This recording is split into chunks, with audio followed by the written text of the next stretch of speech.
Agartala rail স্টেশনে বড়সড় সাফল্য আইন শৃঙ্খলা রক্ষাকারী বাহিনীর। সোমবার বিকেল প্রায় ৫টা নাগাদ আগরতলা রেল স্টেশনের ১ নম্বর প্ল্যাটফর্ম এলাকায় অভিযান চালিয়ে মার্তাণ্ড জ্যোতি দত্ত নামে ৪৮ বছর বয়সী এক ব্যক্তিকে আটক করে পুলিশ। অভিযুক্তের বাড়ি পশ্চিম ত্রিপুরা জেলার ভাটি অভয়নগর এলাকায়। তল্লাশি চালিয়ে তার পিঠের ব্যাগ থেকে উদ্ধার হয় মোট ২০০ বোতল সন্দেহভাজন নিষিদ্ধ আরটি রেক্স কফ সিরাপ।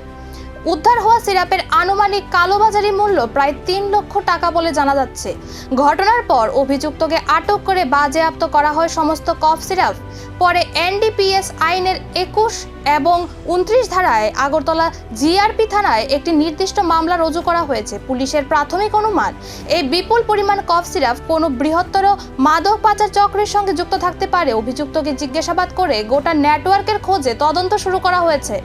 আজ ১/৬/২০২৬ তারিখ আমাদের আগরতলা জিআরপিএস থানার অফিসার, স্টাফ এবং পার্শ্ববর্তী আরপিএফ থানার অফিসার এবং স্টাফ মিলে আমাদের যে যৌথ চেকিং সবসময় চলে, ওই চেকিং করার সময় দুপুরবেলা একজন ছেলেকে আমরা একটি পিট্টু ব্যাগ সহকারে আটক করি এবং তার কাছ থেকে ২৫টি স্কোপ আমরা উদ্ধার করতে সক্ষম হই। তারপর বিকেলবেলা আবার আমরা আরেকজন লোককে আটক করতে সক্ষম হই, যার কাছ থেকে একটি ট্রলি ব্যাগ এবং পিট্টু ব্যাগ থেকে মোট ২০০টি অবৈধ কফ সিরাপ আমরা উদ্ধার করতে সক্ষম হই। এই কফ সিরাপগুলোর বর্তমান কালোবাজারি মূল্য হবে প্রায় ৪ লক্ষ টাকা।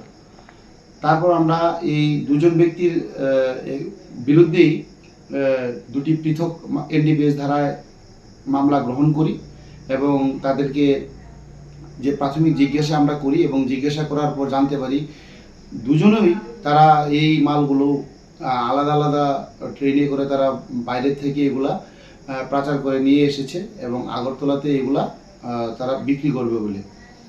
তারপর আমরা তাদেরকে অ্যারেস্ট করি এবং আগামীকালকে তাদেরকে আমরা আদালত। তবে প্রশ্ন একটাই, এই ২০০ বোতল নিষিদ্ধ সিরাপ কোথা থেকে এলো আর কার হাতে পৌঁছানোর কথা ছিল? তদন্ত যত এগোচ্ছে ততই সামনে আসতে পারে আরো বড় চক্রের নাম।